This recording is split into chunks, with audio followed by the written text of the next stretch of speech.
Welcome to the BiggerPockets Business Podcast, show number 85. Welcome to a real-world MBA from the School of Hard Knocks, where entrepreneurs reveal what it really takes to make it. Whether you're already in business or you're on your way there, this show is for you. This is BiggerPockets Business.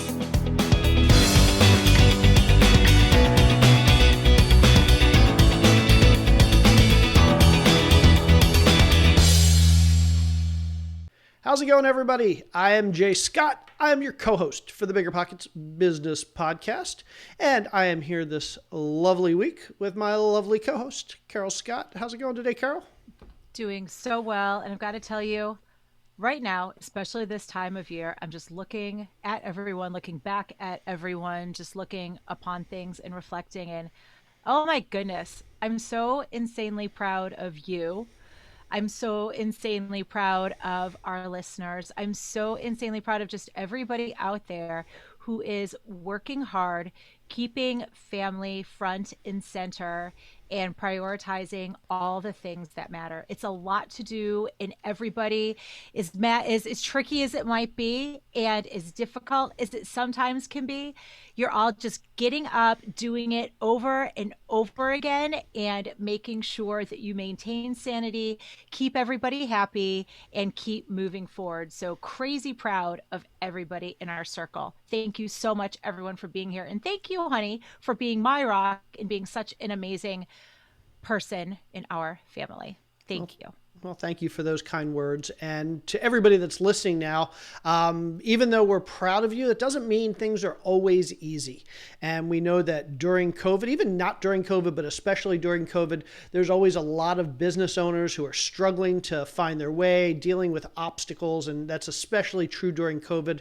And our guest today is here to remind us that no matter how hard things might get, the key is to keep pushing forward and to never give up.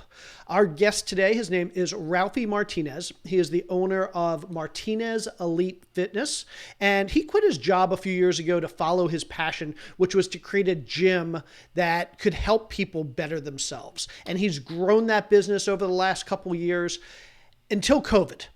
Now, as you can expect, as a gym owner, during COVID, there are going to be a lot of struggles.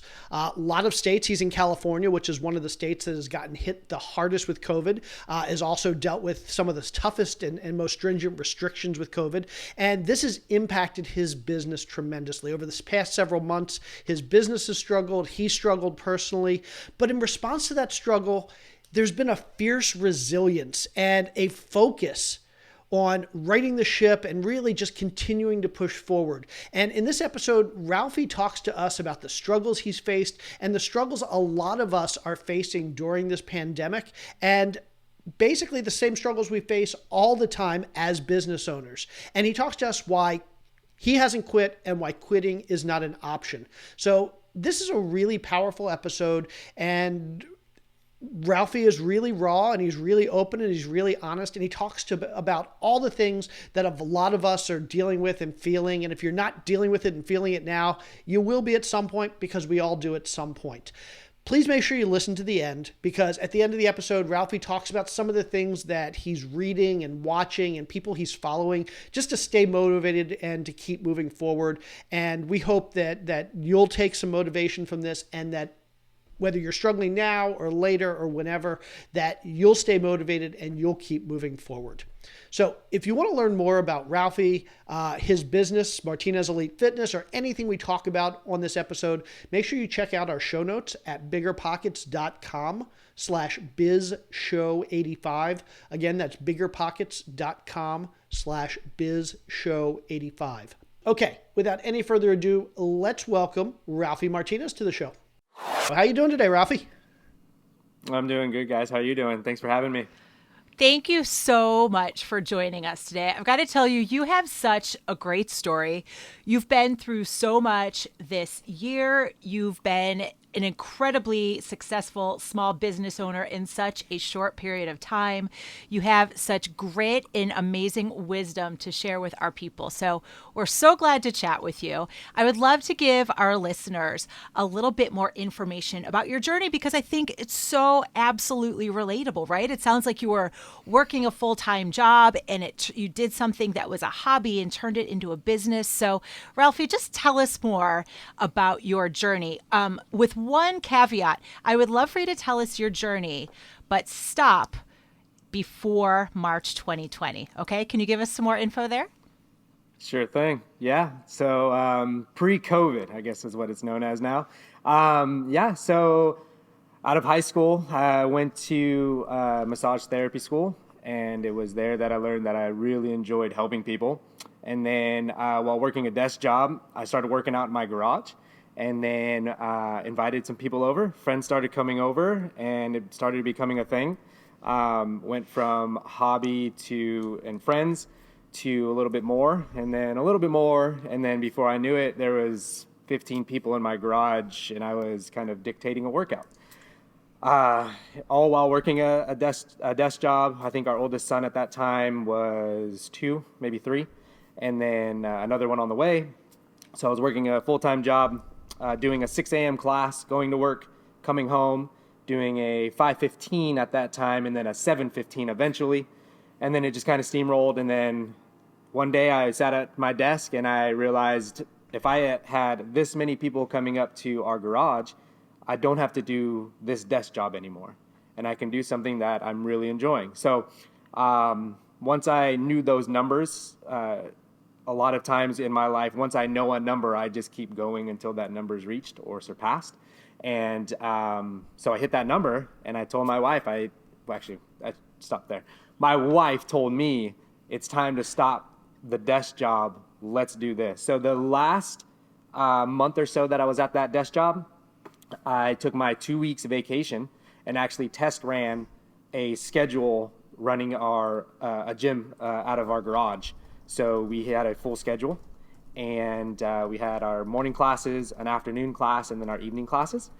And once we knew like there were enough people in each one of those classes, we decided, okay, after our 2 weeks, we'll give our 2 weeks. So after my 2 week vacation, I gave my 2 week notice, and that was in 2014.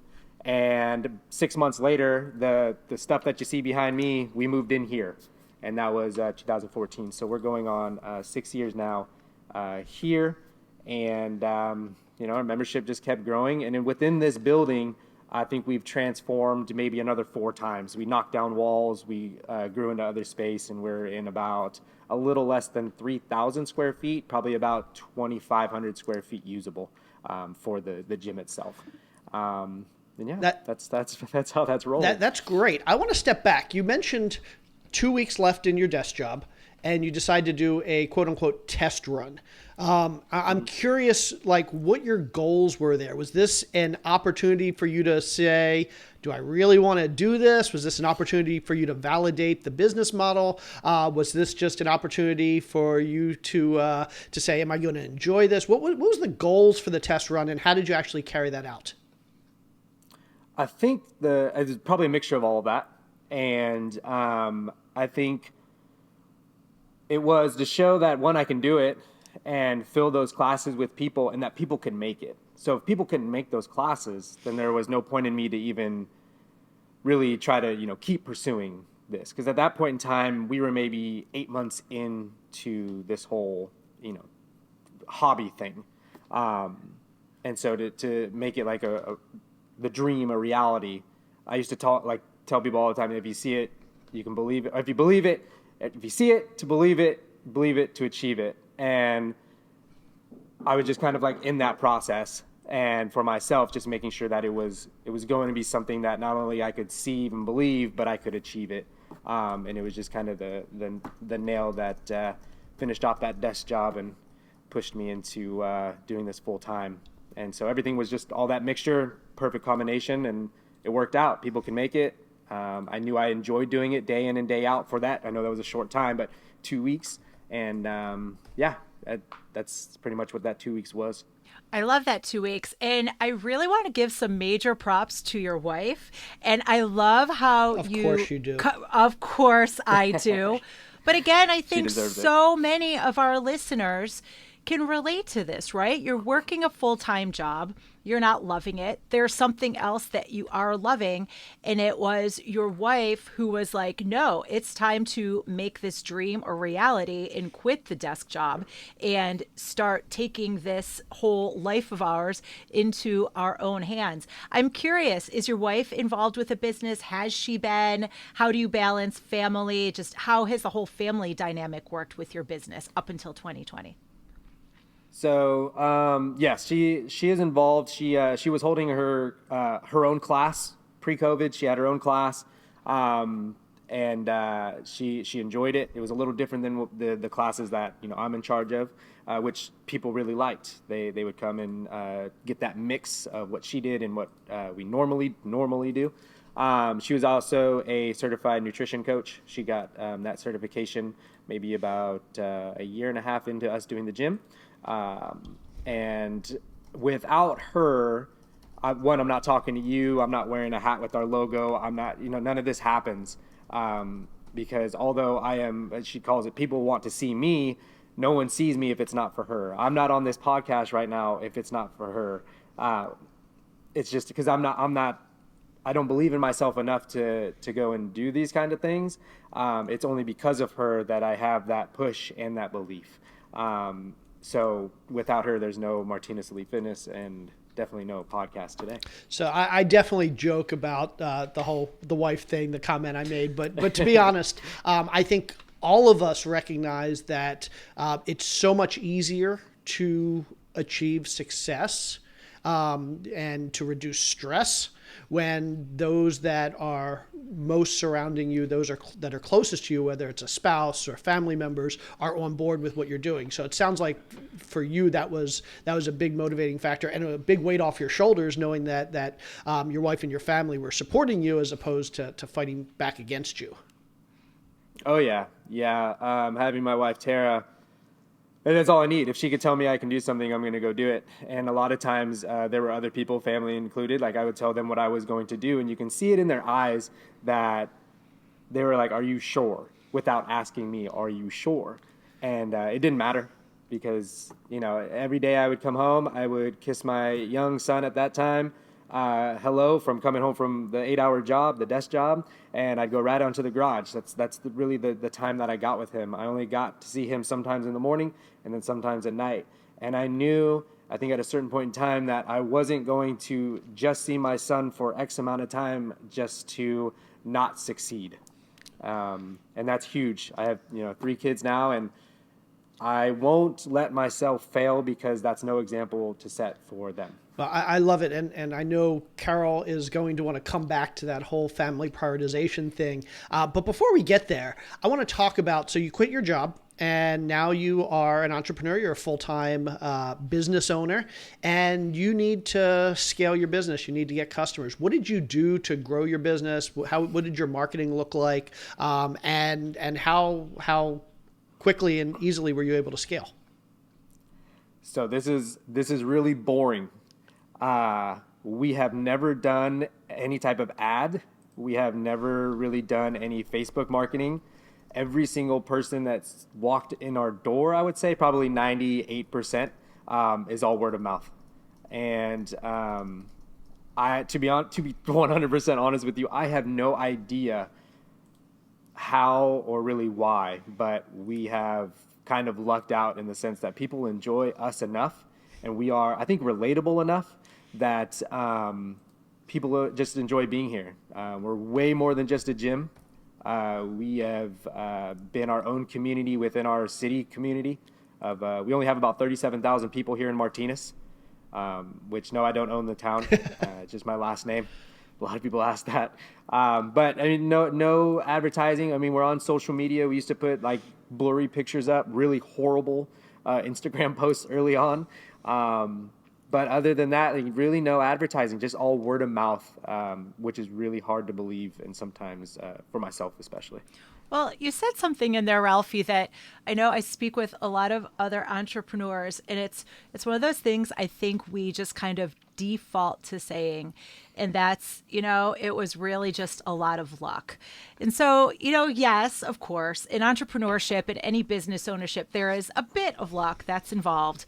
Semicolon, however, just like you said, you're a heck of a lot more than just a gym, right? So it's not just luck that's attracting people to you. There are so many other things that you're offering. I think one in particular that's worth talking about and worth exploring is you had mentioned to me on our pre-call that something that's always been in the front and center of your business is giving back to the community for causes that you believe in. Can you talk to us more about that, why it's been a mission, and how it's helped overall grow your business and just help your community thrive? Sure. Yeah. So I was pretty much born and raised here in Martinez. So being here means a lot to me. It started off with small things, food drives, things like that. And I think with our style of working out and somewhat competitiveness within me, we always wanted to beat our last year's thing. So I think we've done a food drive now about 5 years in a row. And then more recently, the last 2 years combined, we've been able to donate $8,000 to the Martinez Early Intervention Preschool Program because that program means a lot to us. Our youngest son, Aiden, has sensory processing disorder. So in a nutshell, that just means he doesn't take things in and process them the same as we do. So he could walk into a room with a high ceiling and it freaks him out and no one knows why. We help him cope. We get through it. Without that school, right now he's in second grade, and without that school, there's no way he's in a what they call streamline or normal second grade class. So we owe that school a whole lot more than any type of money that we can give. So within last year and this year, we were able to, through a 5K last year and then a t-shirt sale this year, combined gave them $8,000 to help. They're like one of the least funded schools here in the district. So we are more than happy to help them any way we can. And that's how we had the last 2 years.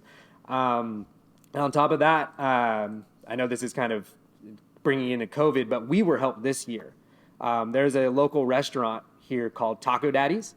The owner, Ryan, he has been amazing through this last 8 months. And he, about once a month at the beginning, he ran about 3 days where he took all of the proceeds and donated it to a local downtown business.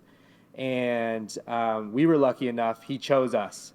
As reluctant as we were to take it, he was adamant about it, and they donated money to us in a time where we were, it was early on and we weren't sure what was going to happen. Still not sure what's going to happen. But so it's like we want to pay it forward as much as possible because we receive so much from others. And that's what we believe a small town should be about. Yeah, I love that. And we talk often in entrepreneurship is understanding your why. Why are you doing this? And I think a lot of people always assume, well, obviously we're doing this for the money. But what we found talking to literally hundreds of entrepreneurs over the years is that if you're just doing it for the money, you're probably at some point going to give up or you're going to struggle. And it's important to have a why that's bigger and more all encompassing than just the money. And it sounds like for you, that why is one, your family, your son, and just giving back to your community, which is great. In that vein, I mean, I know you talked earlier about being quote unquote lucky. But there's a whole lot more here than luck. And one of the things that I've seen just doing a little bit of research on you is consistency. I noticed you have a podcast, and you've been doing this podcast now for several years. It's a weekly Wednesday podcast. Can you talk to us about that and how that kind of fits into your marketing and your brand and just you as a whole? Yeah. So the podcast, kind of a fluke. I just recorded something, I think early on, we called it Motivated Monday, and I sent it out and people liked it. And then it turned into what we call Wednesday Wisdom. There's not a whole lot of wisdom that probably happens in there you might get some from time to time. And I think it helps a lot. So a lot of people early on, when we started it, we would link it to our regular Facebook page where anyone can go and like it. We do have a private group for just our members. But this one goes out to anyone and everyone who cares to like our page and then listen to it. And we've had people join because of maybe one thing that I said during the podcast, which is amazing to me to even think about. But we don't talk a whole lot about fitness on it, which I think also helps, because when you're in the gym, like, that's really all you're talking about. So people want to hear other things on there also. I'm a crier, so I've been known to cry on there a lot. I also swear a lot, so please don't listen with the volume up on there, because I do swear a lot. That is, I guess, something people call one of my faults. But yeah, I'm just as real as I can be on there and talk about things that matter to me, and I think that would relate to other people because it's in real time. It's not something that's past tense or whatnot. I love that. And P.S., I don't think anybody's going to mind the swearing issue. I think the most important thing about your weekly show is, like you mentioned, it is really honest. It's super raw. It's incredibly vulnerable. There is a little bit of fitness in there.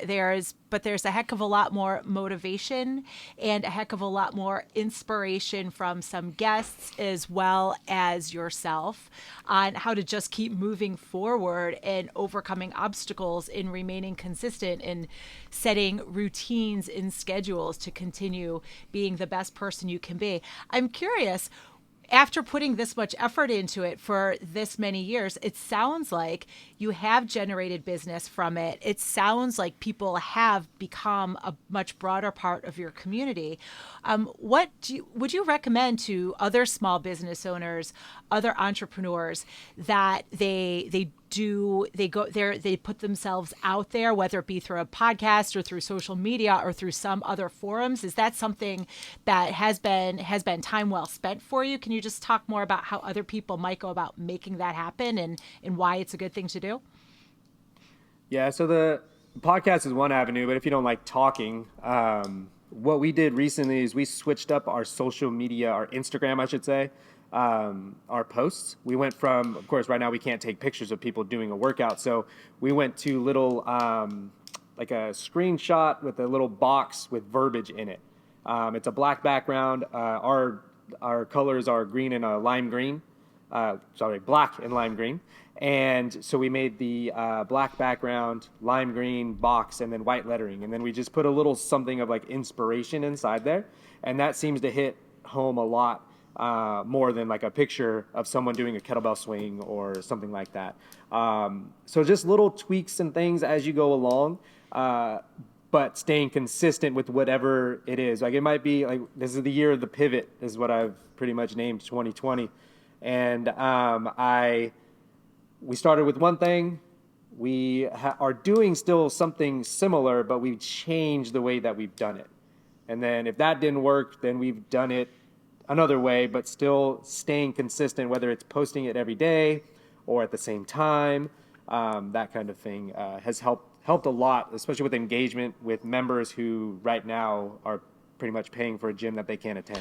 Yeah, I want to talk about post-COVID, because I think that's something that has impacted a lot of business owners, and especially business owners like you who deal with in-person customers and or clients and especially something like a gym.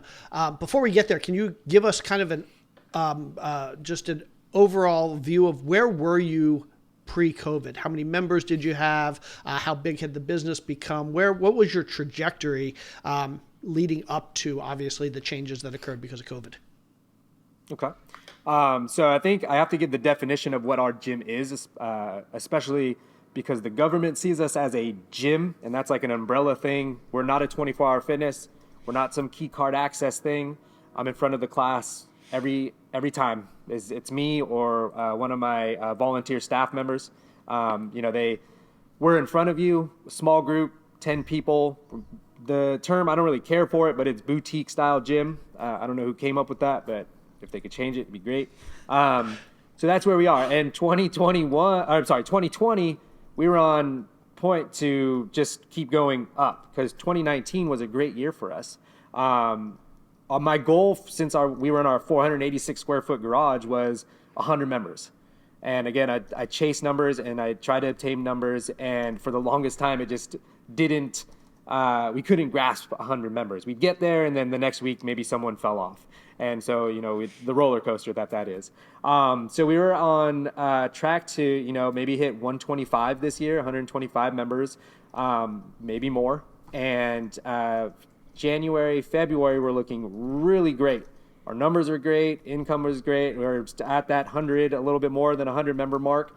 And then bam, we were punched in the face, so to speak. So talk to us more about being punched in the face. It's time, right? So you've led us right up to March, whatever it was, 2020. Talk to us about what happened. Okay, so I want to say it was March 13th was our first shutdown. We were, there were some whispers like, "Hey, are you shutting down?" And to be totally honest with you, I don't watch the news. I don't care for politics, anything like that. I am stay in my lane. I focus on my own stuff because that's what's important to me, and that's how I succeed. So I looked it up, and I was like, "Oh, I guess our county is shutting down." So March 13th, we told our members, "Hey, we'll see you in 2 weeks. In the meantime, we'll put out some workouts. Check our YouTube channel. They're still on there, so if anyone wants to go on there and check them out, go ahead." And then a month passed, and then more months passed, and we were kind of sitting there like, there's nothing we can do, because as Jay, you said, like we rely on our customers to come in, and when we don't have like something physically that they can come and buy or we can sell online, it makes it very, very difficult to completely shut down. So March 13th, we stopped, and then from there, the pivot started happening. Me and my wife sat down, we brainstormed, what do we do next? There are a lot of great entrepreneurs in the fitness industry, and I don't mean the ones that have their shirt off during a workout. I'm talking about the ones that you don't really hear too much about. There's a guy named Stu Brower from WTF Gym Talk, and he owns a gym in Ohio. And he put out a post one day about this online service that he uses. And the online service itself is free to use. And all that service is to host your workouts. So right now, we have a mixture of a couple things. Well, it's gone back and forth. But right now, we have an online platform where we record and post our videos. So our members, although they can't be inside, we've gave dumbbells. We haven't rented any of our equipment because although that could be a revenue stream, I believe in giving more than receiving. So, hey guys, here's a dumbbell. That's all you need for this workout. Go get your 30 minutes in, try to keep your routine, and then when we're back at it, we're back at it. So that was March, and then probably about March, April, stayed closed. May and June, I told my wife, we can't do this anymore. I can't do this anymore. I don't want to just sit here. This is enough is enough. Let's go to the parks. I live in California. We have access to parks and other things like that. So we decided to hold one class in the morning, one class at night, and we have all the space available. We can space out, so it kind of worked in our favor, the weather being nice. So everyone brought their dumbbell that we gave to them. I put them through the workout that they would otherwise just be doing at home, but they got to see people. They got to interact with others from a social distance, of course.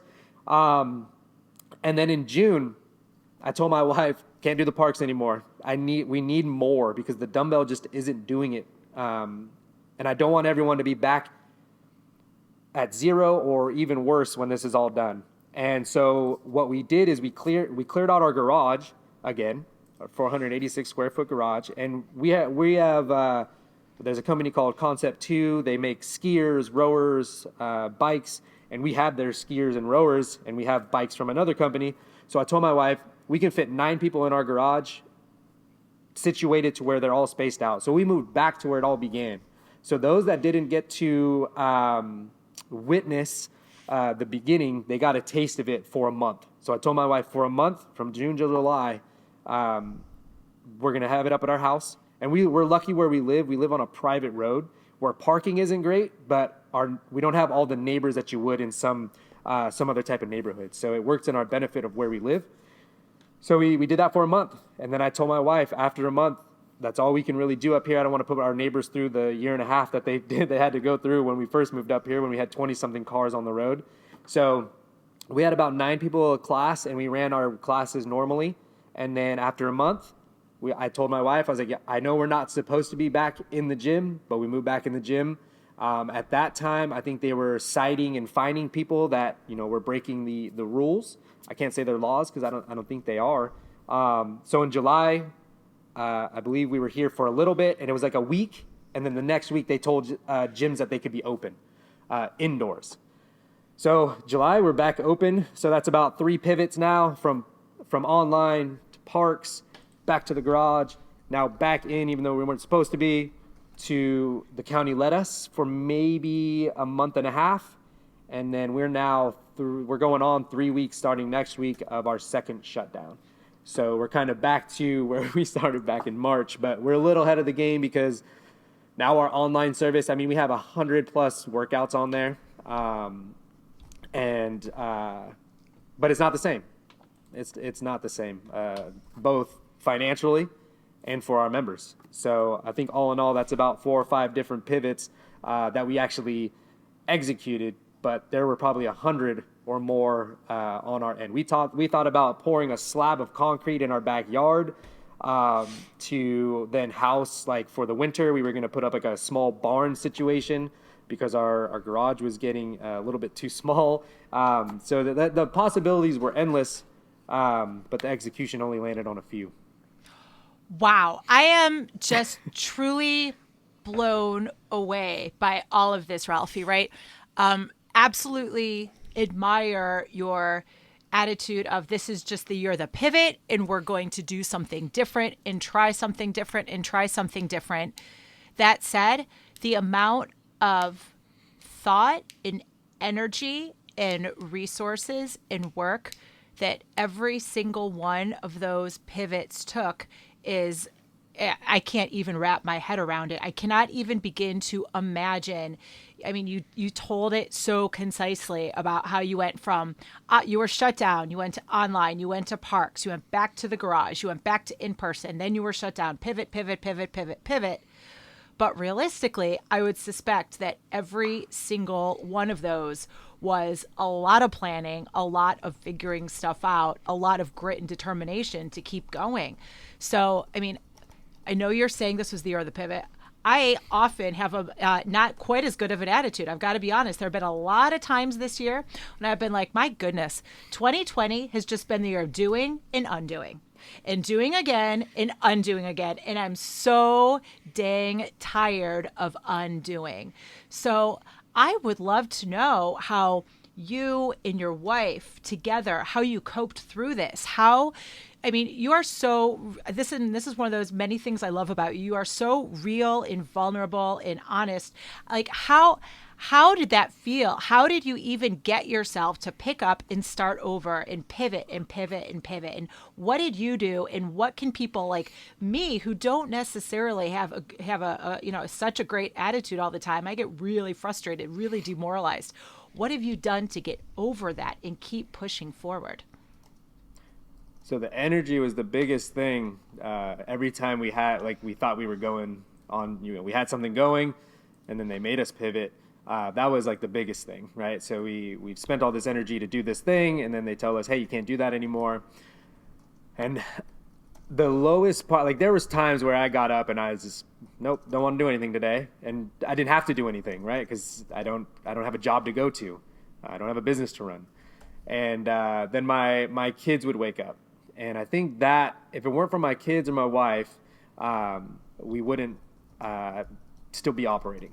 And my parents are great. They've had steady jobs for a long time. My dad, I'm 34 years old. My dad has been a postman for 35 plus years, so longer than I've been alive. And my mom, I remember one time distinctly during Christmas that she worked 3 jobs to probably just buy us gifts. And I don't think my Papa G or my grandma, who we live in their house right now, I don't think they would care for me to quit because they didn't live their lives the way that they did in order to build up us future grandkids and kids just to lie down. And I think about them a lot, not only because we live in the house that, the house that we live in has been in our home since 1964. I think they bought it.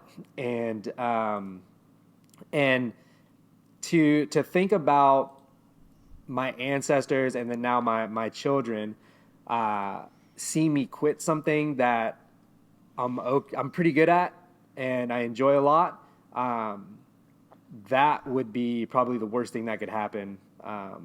COVID has nothing on something like that. Moving forward, I remember one time I was back squatting in our garage and I was going for a pretty heavy lift, and this is during COVID. And our oldest son was watching me. He's 10, and I was angry. And when you angry lift, like it helps a lot. In some cases, in this case, it did. So angry that I yelled on the way up, started crying when I racked it, and I think he could see how hard I've been working, and the emotion that came out was because of the effort that I was putting in.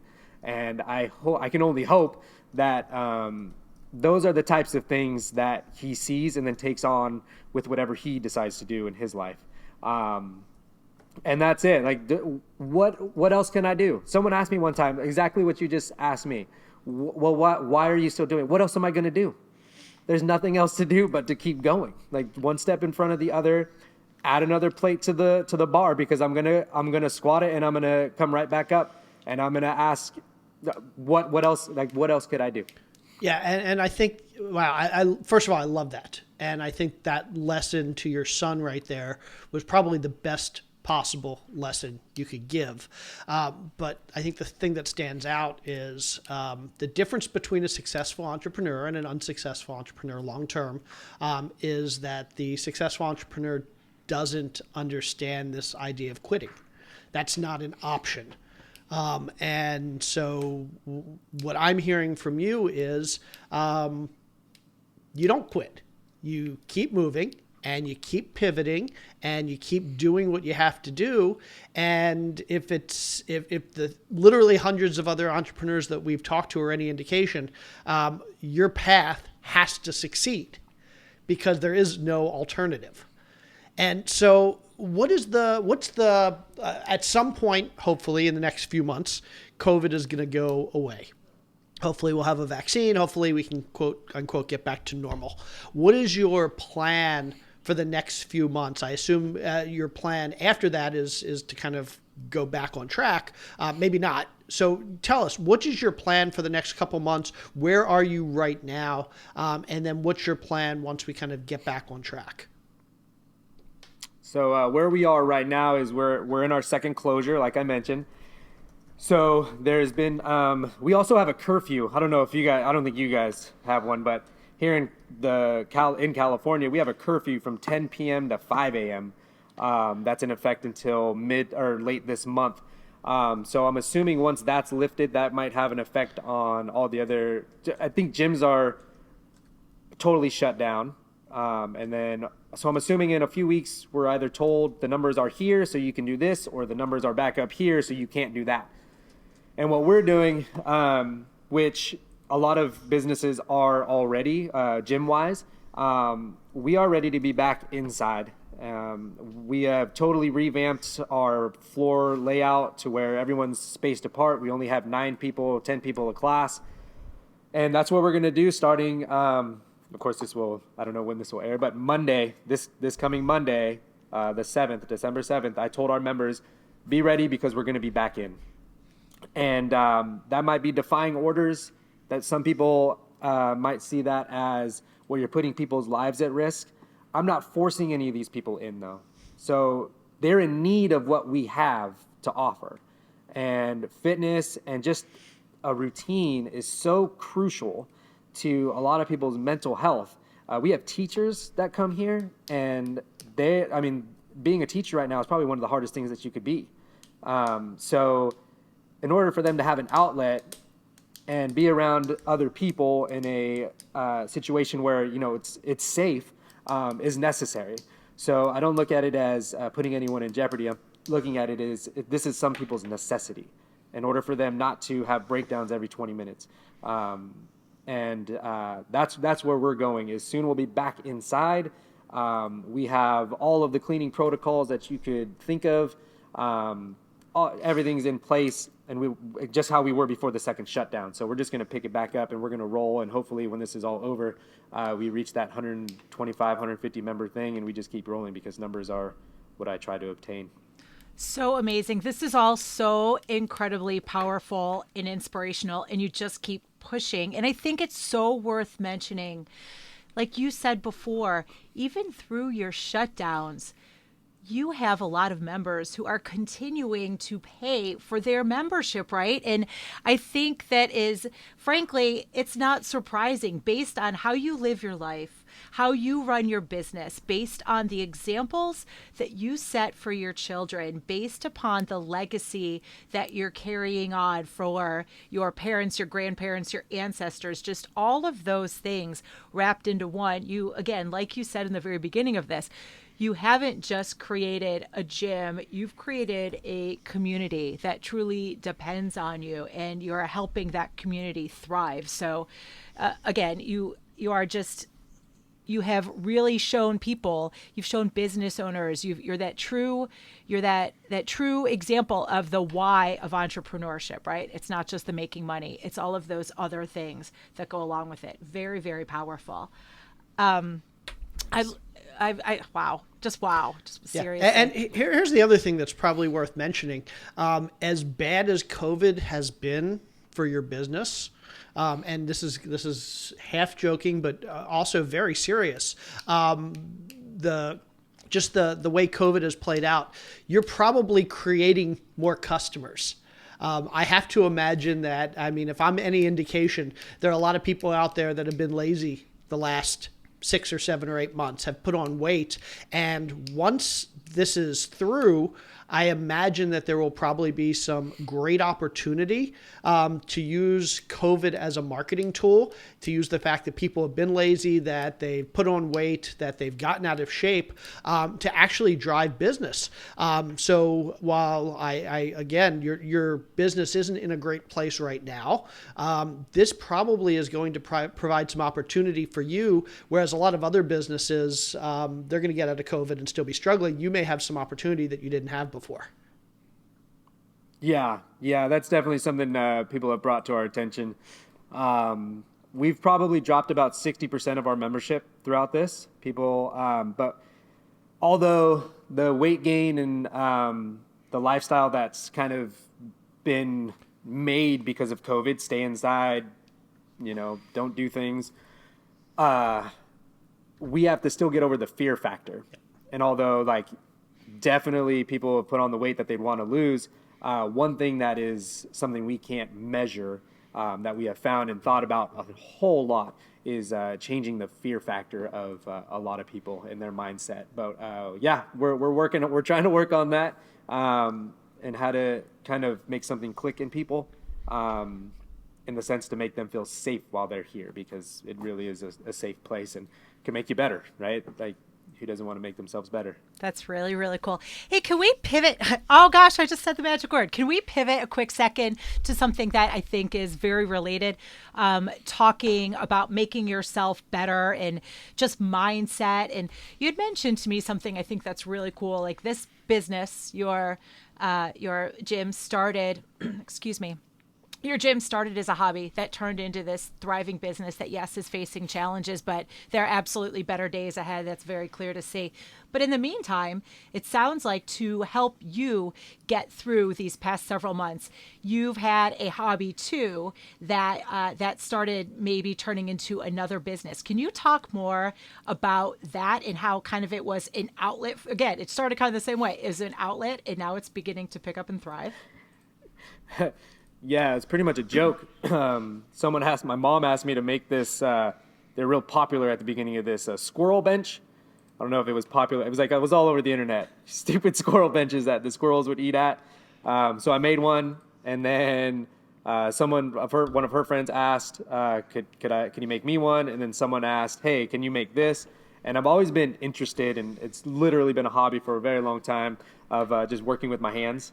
Never really good at it, still not very good at it. But then, yeah, people started asking for things. And, hey, can you make this? Hey, can you make that? So we go and we find pallets around town, like the wood pallets that people ship things on. And we turn them into things. Like just yesterday, my wife wanted this table. We were decorating for Christmas. And I have over, my nutcracker collection is over like 55.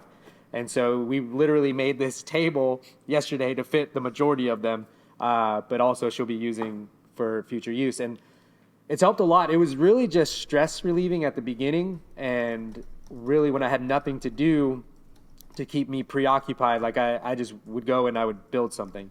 And then someone asked for it and then asked me how much. And from there, it's just kind of grown into, funny enough, one of my members said, oh, you're like a pallet elf. So that's what the Instagram name was for the longest time. And then once it started getting a little more serious, we changed it to Martinez Designs. So it's actually kind of a thing now. I had someone reach out and ask if I wanted to do a consignment at their store in a city nearby. So who knows where it'll go. But yeah, it's helped a whole lot. And I mean, it's something too where if you find something that you enjoy, I tell my members all the time, if you find something that you enjoy and it can make you something, like we made some money last month that could cover half of our bills, possibly even our mortgage if we get some of the other stuff done. So, and that's just me just fiddling around, and again getting rid of some of my stress and getting paid for it. I don't think there's a better way to do things. So. That is just awesome. And what a great way to just, to wrap this as we go into the 4 more, right? It's just, if you find something that you love doing, find a way to make a business out of it. And I mean, your passion so entirely shines through. And I think it's just so admirable all the way around. Very, very cool. And very great tips for everybody out there. Very cool. Absolutely. And I think if nothing else, I mean, it's important that we hear stories like this because while we don't always talk about these types of struggles on this show. I know Carol and I have struggled during COVID. Our businesses have struggled during COVID. We haven't talked a lot about that on this show. And we talked to lots and lots of entrepreneurs and business owners who are in the exact same position that you are. And I think it's important for everybody out there to realize that while it's easy to focus on the success stories, we all like to go on Facebook and we all like to hear about the awesome things everybody's doing and how everybody's successful and everybody's life is perfect. We all know that's not true. And like we always tell our kids, we have to focus on those failures. We have to focus, and not failures, that's the wrong word here, but we have to focus on the challenges and we have to focus on the bad stuff. Because at the end of the day, if you focus on the good stuff, you don't do anything. It's hard to get motivated by good stuff. You get motivated by the bad stuff. So I know I'm rambling a little here, but I just want to thank you for coming on and sharing your struggles, because I think you may not think of it this way, but I think you are doing a tremendous service to our audience here. Just as a reminder that it's okay to struggle and it's okay to be in a bad situation. Again, Carol and I have our major struggles during COVID. And so this is not a bad thing. This is a good thing. And so thank you for being a role model and being willing to kind of come on and talk about your struggles. And also, I love the fact that it sounds like you're well positioned when as things go forward. So while we're talking about struggles, we're also talking about hope and the likelihood of tremendous success moving forward. Absolutely. Yeah. I don't think you'll find someone that talks, this is going to sound bad, but down on themselves more than me, but I do it for a reason. Like in my head, I will tell myself, why didn't you do one more? Why aren't you doing this right now? Because it pushes me. And it's okay. Like the Facebook and Instagram posts, people just want to post like exactly what's going well in their life. And it's all the other things that make up 95% of the time. So if you can't fight through the bad, there's no good to celebrate. Absolutely. Okay. I think we're at the point in the show where we're going to jump into the 4 more. And that is where we ask you the same 4 questions as we ask all of our guests. And then the more part of the 4 more is where we give you an opportunity to tell our listeners where they can connect with you, learn more about your businesses, and anything else you want to talk about. Sound good? Sounds good. Okay. I'm going to take question number 1. Ralphie, what was your very first or your very worst job? I'll let you pick which one. And what lessons did you take from it that you're still putting into use today? Okay. So I'm going to, my very first paper was a paper route. And since then, I've always, and it went poorly, really, really poorly. I remember waking my dad up like, I can't get these done, and he was just so mad at me because you had to wake up early to do a paper route, and I knew that, and I'm an early riser, and but he made me. I think that my parents made me do it for at least a month. So sticking something out, even though I hated it every day, it kind of built in me that although you don't want to do something and you may want to quit it, you probably should give at least an effort towards it. So that's really something that's stuck with me since then. Worst jobs. I do want to say any bad job I've ever had was boss perspective. If they were like mean for whatever reason, it just made the worst job in the world. And so if I ever had employees or ever have employees, I know exactly what not to be. Love it.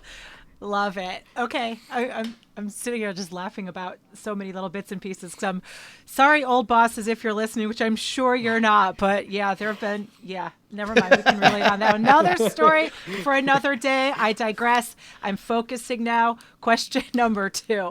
Ralphie, what is the best piece of advice that you have for small business owners and young entrepreneurs that you haven't yet shared today? So let's see. Best piece of advice that I could give is something that I don't do often myself, but it helps to reach out. I have come to know a gym owner in Southern California, Logan Gelbrick, owner of Deuce Gym. Amazing gym, amazing setup as far as the backside of things. And I actually took a trip to Wisconsin just to go to a seminar of his. And I learned so much from him, and I feel like we're connected more than some of even my friends that I can see every single day, because of the interaction that social media allows. And really, it's an avenue that if you have not explored yet, find someone that's doing the thing that you want to do and message them. And just, it costs nothing, right? Worst case scenario is that they don't respond.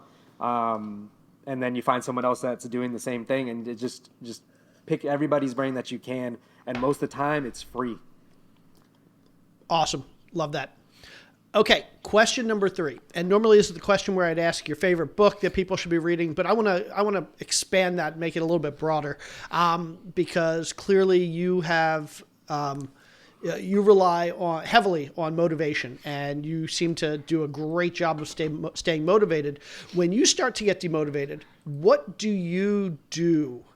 What do you read? Who do you look towards? What do you listen to stay motivated? And what should our listeners who get demotivated be doing to kind of keep up that motivation?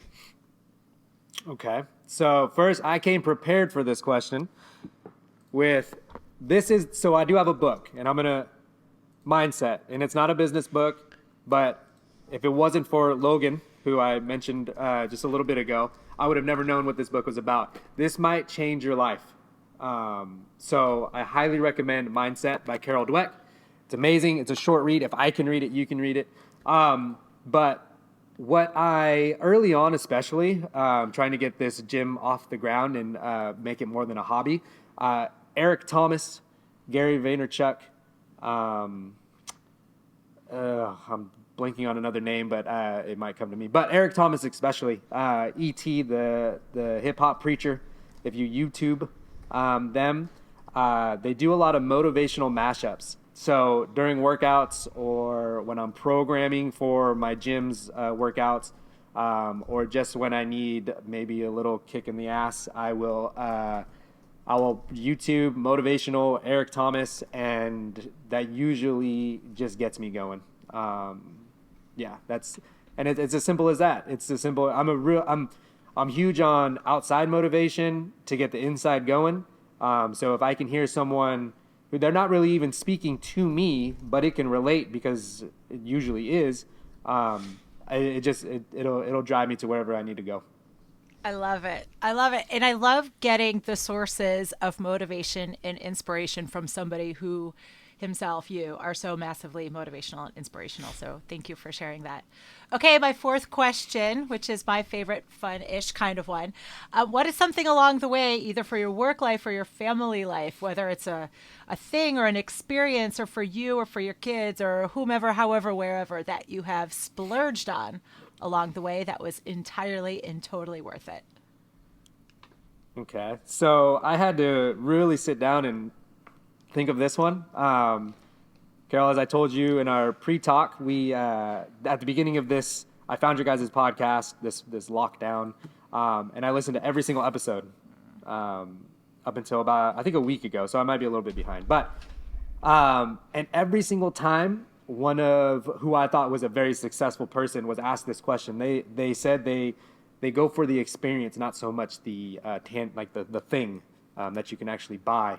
And our oldest son just turned 10, and although in October, and although things were open, you still had to wear masks and things, we took him to San Diego. Aww. And I can't even really call it a splurge because it really didn't cost all that much. Probably to a lot of your listeners, it might be like a splash in the pan, but to us, it was significant. And the kids still talk about it. We took him down there to go to a restaurant called Not Tacos. He watches this YouTube cook. His name is Sam, the cooking guy. We watch him every Monday, Wednesday, and Friday. It's one thing that we've actually gained during this quarantine is the things that we all have found that we enjoy to watch and do together. My daughter, all the time, she's 4, and she asks all the time, when are we going to San Diego? Or we'll get in the car. Oh, are we going to San Diego? No, we're just going down the street. That's all we're doing. But yeah, staying in that, in a simple hotel and walking the streets of Little Italy, getting ice cream and going to that restaurant meant a whole lot at a time where we definitely needed it. Dang it, you've got me crying now. Stop. This is like amazing. That is so awesome. And it is so true, right? When you've got little kids, it's just, Jay and I always joke, we're like, there is no reason to stay in some big fancy hotel. It's just creating those memories, jumping on the bed at the Holiday Inn Express and getting the free Fruit Loops downstairs and just wandering around and having 100% attention from mom and dad is really all that matters. And those are the memories that last forever and ever. Love it. Totally cool. Awesome. Okay. Well, that was the 4 part of the 4 more. Now let's talk about the more part of the 4 more. And that's where you tell our listeners where they can find out more about you, your businesses, where they can connect with you, or anything else you want to tell our listeners. Okay. So we're on Instagram more than anything, and that's Martinez Elite Fitness. That's for the gym. If you want to check out the woodworking stuff, it's Ralphie Martinez Designs. Website, martinezelitefitness.com. And if you are in need of something, a jump start or a kickstart, and you have a dumbbell available at your home, please do yourself the favor. It does mean nothing. Go to our YouTube channel. We're on there, Martinez Elite Fitness. There are, I believe, over 100 videos of free workouts. And you can go and do it. We don't do the best quality. We don't have high def cameras. The lighting's probably crappy, but the workout is there for you. We explain what to do. We give you the sets and rep scheme. All you have to do is the work. The thought process, and that's pretty much our business model. The thought process is taken out for you, and all you have to do is the work. So it's there. Please go use it. Especially if you are in need of any type of stress relief, it's there for you. I love it. Ralphie, I say this to all of our guests, and I do mean it, but I especially mean it with you. Will you promise us one thing? Will you come back next year and give us an update? Oh, absolutely. Yeah. I loved it. Fantastic. Thank you so much for sharing with us. Thank you for being vulnerable and talking about your struggles and your successes. And I very much look forward to having you back next year to see where things are. Thank you guys so much. It was really, really a pleasure. So thank you. Thanks, Ralphie. you. Talk soon. Bye. Bye, guys. Seriously, Jay, absolutely love everything about Ralphie's message, right? I mean, he has been through some hard times. A lot of business owners have. We have. And we just keep pushing through. Absolutely love, especially how he talked about when his kids get up in the morning. It's such a great reminder and a great personal motivation that he's just got to keep moving forward and making this happen. And that's why we're all in this arena, right? That's why we're all about being entrepreneurs. That's why we're all about creating financial freedom and passive income streams and doing all the things we can to take control of our own life and give examples to the people around us and leave a lasting legacy. So I loved everything he had to say. Yeah, absolutely. And we talked about it on the episode, but he's really a great example of understanding our why in this business. And again, it's normally for a lot of us, not just about the money. We're doing this for other reasons. And once you understand those other reasons that are even more important than the money, it really keeps you pushing forward because it makes you realize it's not about you. It's not about the money. It's really about these other things. And quitting is just not an option. So it's an amazing message. Agreed. You know what? It is time to wrap it up. Well, let's do it. Everybody, thank you for tuning in. Have an amazing rest of your week, and we will talk to you next week. She's Carol. I'm Jay. Now fiercely push forward and stay ruthless for you and your people today. Ooh, interesting. 85 episodes in, I make it happen. Everybody, thank you so much for listening. We adore you. We appreciate you. Keep moving forward. Keep making great things happen. And we'll see you next week. Thanks, everybody.